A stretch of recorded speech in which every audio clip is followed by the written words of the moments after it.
बिस्मिल्लाहिर्रहमानिर्रहीम, अस्सलाम वालेकुम। खेलों की खबरों पर तबसरा और तजवीज़ से स्कोर के एक और प्रोग्राम के साथ सैयद याह्या हुसैनी आपकी खिदमत में हाजिर है। पाकिस्तान सुपर लीग सीज़न 10 में कोयटा ग्लैडिएटर ने ऑलराउंडर फ़हीम अशरफ को प्लाटिनम कैटेगरी में न्यूजीलैंड के फिन एलन और मार्क चैपमैन के साथ मुंतखब किया।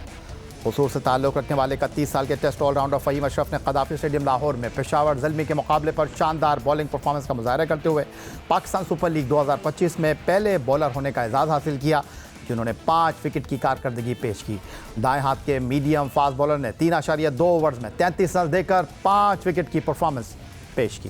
जी तो जनाब, कोयटा ग्लैडिएटर ने पाकिस्तान सुपर लीग सीज़न 10 2025 में कामयाबी हासिल की, जिसके मरकज़ी किरदार टेस्ट ऑलराउंडर फ़हीम अशरफ, जिन्होंने 5 विकेट की परफॉर्मेंस पेश की। वीडियो लिंक पर लाहौर से हमें ज्वाइन कर रहे हैं। खुश आमदीद कहेंगे फ़हीम आपको।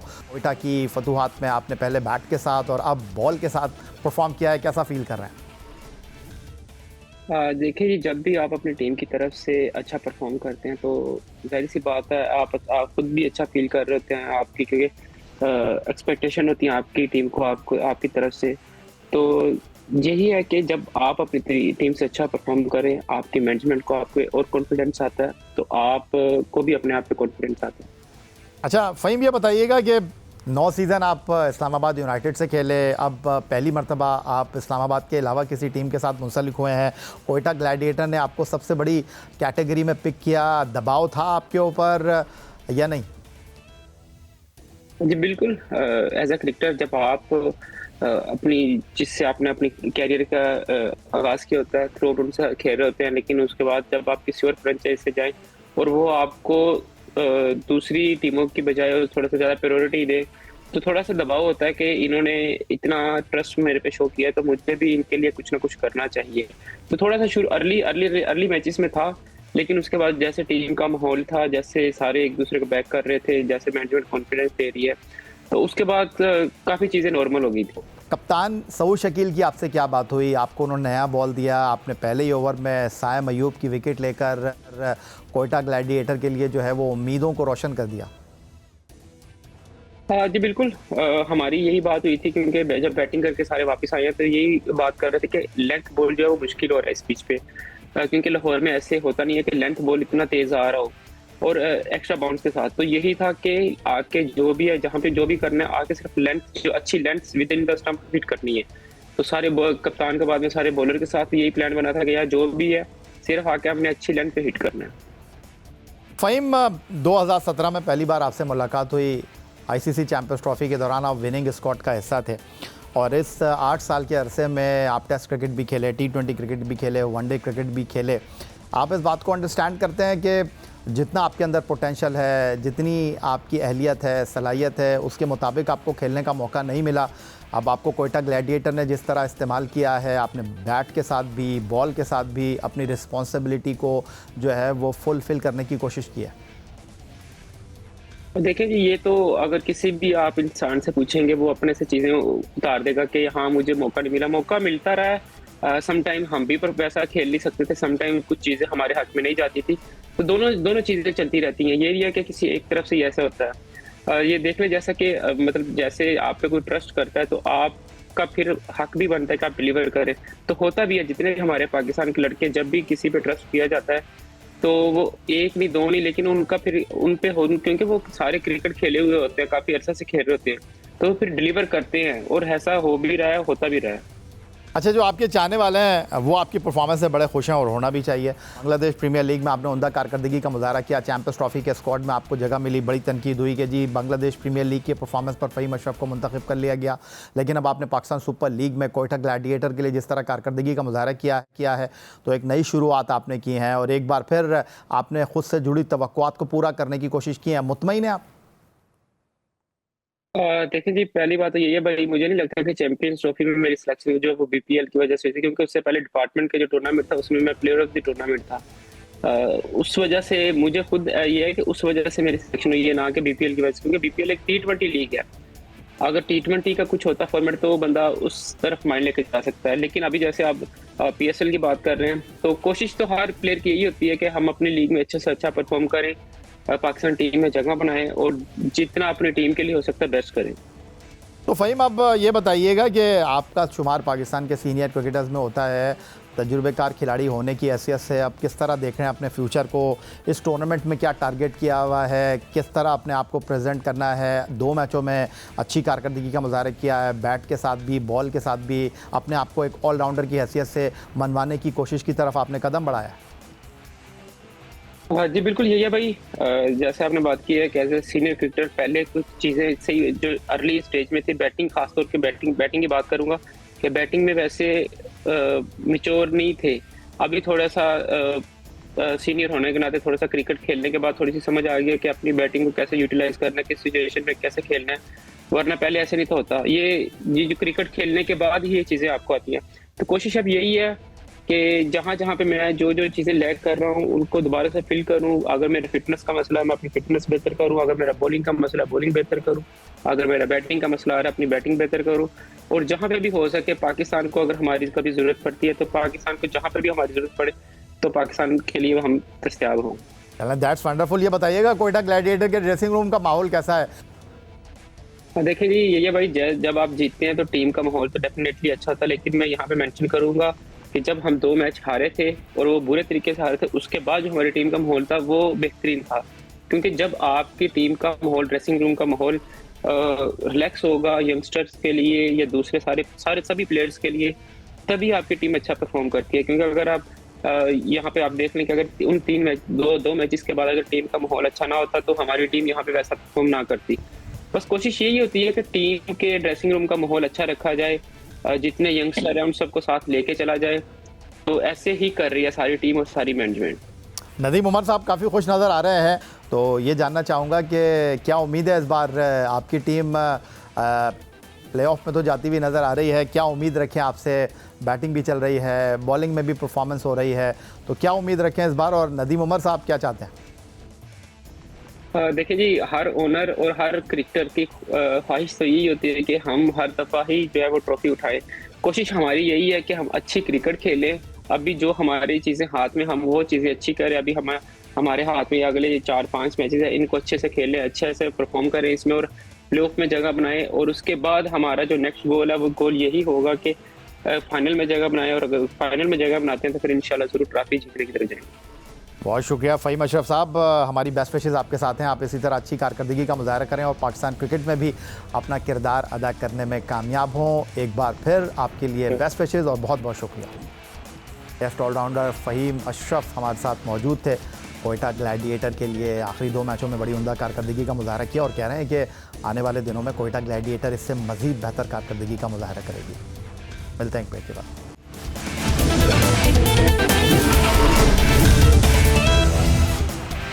गिलगित बल्तिस्तान से ताल्लुक़ रखने वाले 5 फीट 9 इंच कद रखने वाले प्रोफेशनल बॉक्सर उस्मान वज़ीर ने करियर की 17वीं बाउट में भारतीय हरीफ एस्फेरन को पहले ही राउंड में नॉकआउट कर दिया। थाईलैंड के शहर बैंकॉक में मुनक्किदा वेल्टरवेट कैटेगरी की बाउट में उस्मान वज़ीर ने भारतीय बॉक्सर को सिर्फ 1 मिनट और 41 सेकंड में ही नॉकआउट कर दिया। ये उस्मान वज़ीर के करियर में 11वीं बाउट थी जिसमें उन्होंने अपने मद्दे मुकाबिल बॉक्सर को नॉकआउट किया।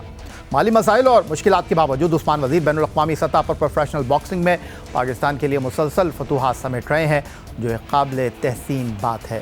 भारतीय बॉक्सर को बैंकॉक में पहले ही राउंड में शिकस्त देने वाले उस्मान वज़ीर हुकूमती सतह पर ताहाल पजीराई के मुंतज़र हैं। जी तो जनाब, फ़ख्र पाकिस्तान उस्मान वज़ीर थाईलैंड के शहर बैंकॉक से भारतीय हरीफ को 1 मिनट 41 सेकंड में नॉकआउट करके पाकिस्तान पहुंचे हैं और स्टूडियो में मधु किया। उस्मान, सबसे पहले तो आपको बहुत बहुत मुबारक हो, और एक और आपने कामयाबी हासिल की, रिंग में अपने मद्दे मुकाबिल बॉक्सर को नाको चने चबा दिए। ये जानना चाहूँगा कि ये जो इस वक्त कशीदगी है पाकिस्तान और भारत के दरमियान, आपको इस हवाले से इल्म था जिसने आपके जोश को, वलवले को और बढ़ाया और आपने भारतीय बॉक्सर को बिल्कुल भी मौका नहीं दिया?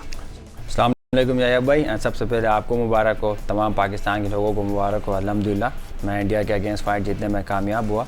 डेफिनेटली ऐसे ही था, क्योंकि सोशल मीडिया में हम देख रहे थे कि जो एक फ़ाइट चल रही है पाकिस्तान इंडिया की, प्रेशर भी था और अच्छा परफॉर्म करना है। जो कोचेज़ वगैरह टीम थे और उन्होंने कहा कि अभी तो हालात भी ऐसे हैं कि हम अच्छा एक पॉजिटिव अपना एक मैसेज दे सकते हैं पूरे पाकिस्तान को, दुनिया को।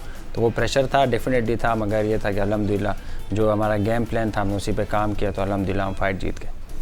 उस्मान, पहला मौका नहीं है कि आपने अपने हरीफ बॉक्सर को नॉकआउट किया है, ये सबसे कम टाइम है आपने हरीफ बॉक्सर को रिंग में ज़ेर कर लिया, या इससे भी कम वक्त में अपने हरीफ बॉक्सर को आप नॉकआउट कर चुके हैं? अजय भाई इससे पहले मैं इंडिया से फाइट लड़ा हूँ और मैंने 65 सेकंड में उनको नॉकआउट किया था। तो वो मेरा सबसे जो हाईएस्ट मेरा नॉकआउट का वो टाइम है वो 65 सेकंड। तो उस्मान, ये जानना चाहूँगा कि आप हमेशा बात करते रहें कि इस खेल से आपको प्यार है, इस मुल्क के परचम के लिए, इस मुल्क में खेलों की सरबुलंदी के लिए आप काम कर रहे हैं, मेहनत करते रहते हैं। तो हुकूमत की सतह पर कोई पजीराई हुई, किसी ने आपको कॉल किया, किसी ने आपका हौसला बंधाया?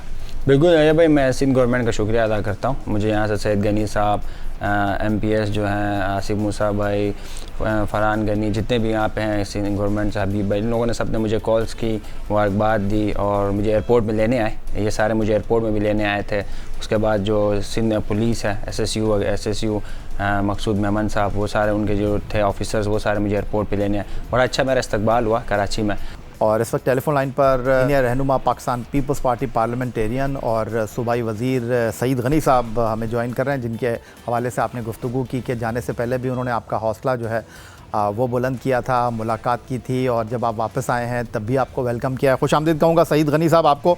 और खेलों के हवाले से सिंध हुकूमत का किरदार सबके सामने है, और पाकिस्तान की सतह पर पाकिस्तान का नाम रोशन करने वाले उस्मान वज़ीर की आपने हौसला अफजाई की। देखिए, उस्मान वज़ीर ने माशाल्लाह पाकिस्तान का बहुत नाम रोशन किया, दुनिया के मुख्तलिफ ममालिक में गए हैं और ये अनबीटन हैं और बड़े ज़बरदस्त तरीके से आगे बढ़ते जा रहे हैं। हमारी तो दुआ है अल्लाह ताला और इनको तरक्की दे, हिम्मत दे, और ये पाकिस्तान का नाम रोशन कर रहे हैं। और बॉक्सिंग में पाकिस्तान के पास आए हैं, लेकिन कोई सतह पर कोई बहुत बड़ा नाम हमारे पास नहीं था।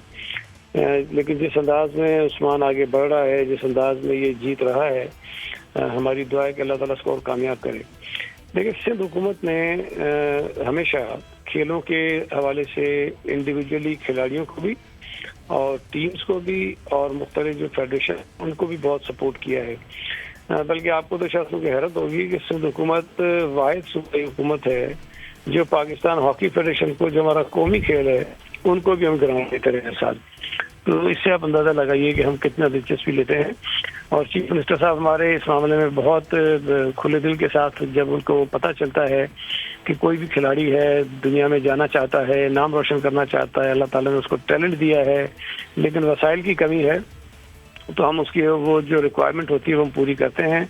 और हम कोई एहसान नहीं करते हैं, लेकिन मैं ये समझता हूँ कि उस्मान वज़ीर माशाल्लाह बहुत ज़बरदस्त बॉक्सर है और दुनिया में सब एक अच्छा नाम इनका है। और हम ये बिल्कुल नहीं चाहेंगे, कतई नहीं चाहेंगे कि ये सिर्फ और सिर्फ वसाइल की कमी की वजह से अपनी आगे की मंजिल में जो है वो तय न कर सके। तो इंशाअल्लाह ताला हम ज़रूर इसकी मदद करेंगे हर तरह। सईद गनी साहब, गिलगित बल्तिस्तान से ताल्लुक़ है और हालिया अरसे में बिलावल भुट्टो ज़रदारी साहब गिलगित जाते रहे हैं, वहाँ पर जलसों से खिताब करते रहे हैं। तो मुस्तकबिल करीब में आप लोग मुबारकबाद के मुस्तहिक है कि बाउट से पहले भी, बाउट के बाद भी आप उस्मान वज़ीर के साथ खड़े हैं। सदर ममलिकत आसिफ अली ज़रदारी साहब से उस्मान गनी की कोई मुलाकात मुतवक्के है? मुस्तकबिल में जो बिलावल भुट्टो ज़रदारी हैं, इनसे कोई मुलाकात मुतवक्के है उस्मान वज़ीर की? देखिए, मेरा ख्याल है कि पहले शायद इनकी मुलाकात हुई है बिलावल साहब से, जहाँ तक मुझे याद पड़ता है शायद मुलाकात है इनकी। लेकिन अभी चूंकि ये रिसेंटली जीत कर आए हैं और मैंने आज इनसे पता भी किया था कि ये कराची में कब तक हैं, अगर वो यहाँ अवेलेबल हैं तो मैं ज़रूर कोशिश करूँगा कि इनकी मुलाकात हो और हम इनकी हौसला अफजाई करें। बहुत शुक्रिया। सईद गनी साहब हमारे साथ मौजूद थे, सूबाई वज़ीर, पाकिस्तान पीपल्स पार्टी पार्लियामेंटेरियन, और उस्मान उनसे मुलाकात करके आए और उन्होंने अपने मुकम्मल ताउन का यकीन भी दिलाया। उस्मान वज़ीर साहब, प्रोफेशनल बॉक्सर की रिक्वायरमेंट, प्रोफेशनल बॉक्सर के चैलेंजेस सबके सामने हैं। एक प्रोफेशनल बॉक्सर का साल में कितना ख़र्चा है, ट्रैवलिंग, ट्रेनिंग और दीगर कोचेस के जो मामलात हैं? ये भाई, ये बिल्कुल अच्छा सवाल है। बहुत सारे लोगों को प्रोफेशनल बॉक्सिंग का पता नहीं है। आपके प्लेटफॉर्म के थ्रू मैं बताना चाहता हूँ। देखें, जब एक प्रोफेशनल बॉक्सर किसी को साइन करता है, किसी बाहर की कंपनी को, तो फिर डेफिनेटली आप उस कंपनी के अंदर, आप देखो इससे पहले भी हमारे कुछ बॉक्सर्स ने साइन किया था, तो वो फ्लैग लगा के उस कंट्री का साथ जा रहे होते हैं, साथ पाकिस्तान के भी लगाते हैं मगर उस कंट्री के भी लगाते हैं।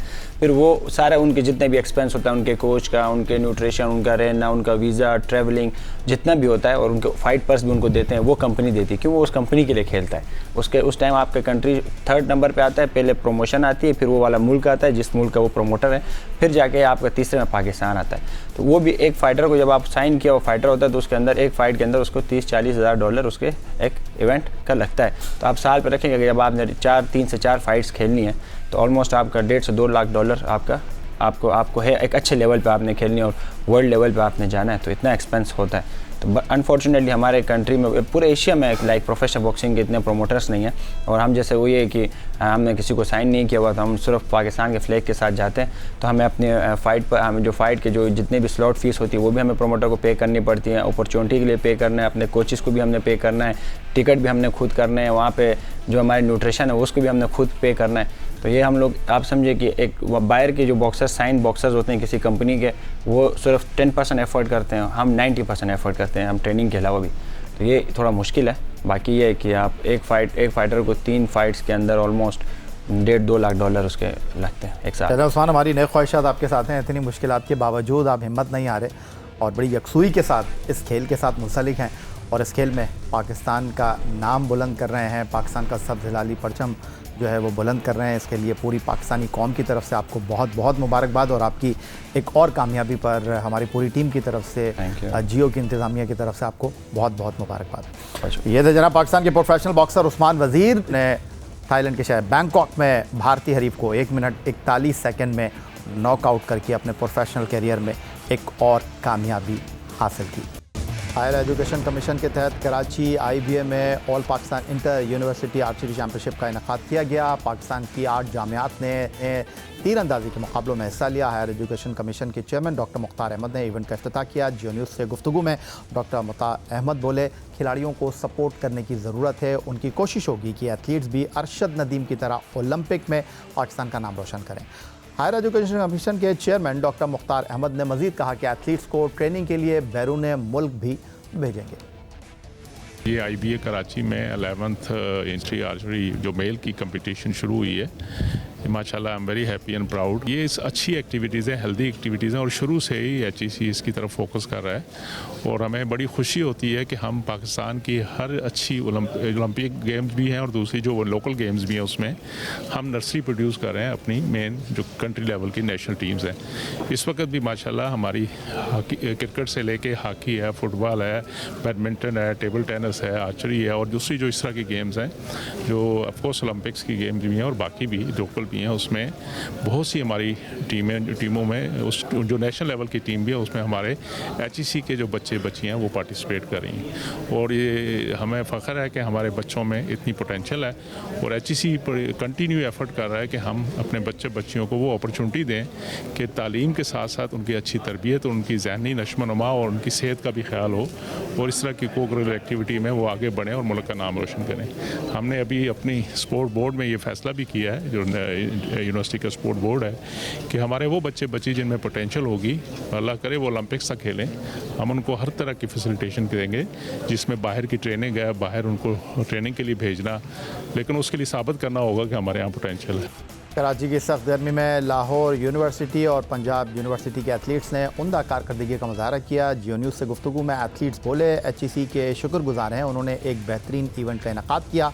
कराची में गर्मी बहुत है लेकिन इवेंट के लिए भरपूर तैयारी की है। माशाल्लाह से HEC का बड़ा अच्छा इनिशिएटिव है कि एवरी ईयर वो बड़ा अच्छा जो है वो सारी स्पोर्ट्स को लेकर चल रहे हैं। एक यूनिवर्सिटीज़ के स्टूडेंट्स के लिए बड़ी अच्छी अपॉर्चुनिटी है कि वो इसको वेल करके एक अच्छी जो है वो आगे अपने प्रोफेशन को लेकर चल सकते हैं। तो IBA ने इसको होस्ट किया है और यकीनन बहुत अच्छा होस्ट इंतज़ाम जो इनकी मैनेजमेंट और फैसिलिटीज़ हैं अच्छी हैं, चल रही हैं। HEC ने इवेंट ऑर्गेनाइज करवाया है, तो ये बहुत अच्छा इवेंट है। 2 दिन पहले गल्फ का था आर्चरी का इवेंट लाहौर में, तो अभी ये लाहौर कराची से आए हैं, और ये भी उस इवेंट से भी ये बहुत अच्छा इवेंट जो है ये यूनिवर्सिटी ऑर्गेनाइज कर रही है। HEC है जो टूर्नामेंट करवा रही है, चैंपियनशिप करवाती है आर्चरी का, तो बहुत अच्छा है। तो IBA कराची IBA यूनिवर्सिटी ने करवाया, तो बहुत अच्छा होस्ट कर रहे हैं। अजे तक बहुत अच्छा वेलकम किया, साडा ओपनिंग सेरेमनी हुई है, तो नैक्सट ही खेलने लगे हैं, फिर देखने की बंद है।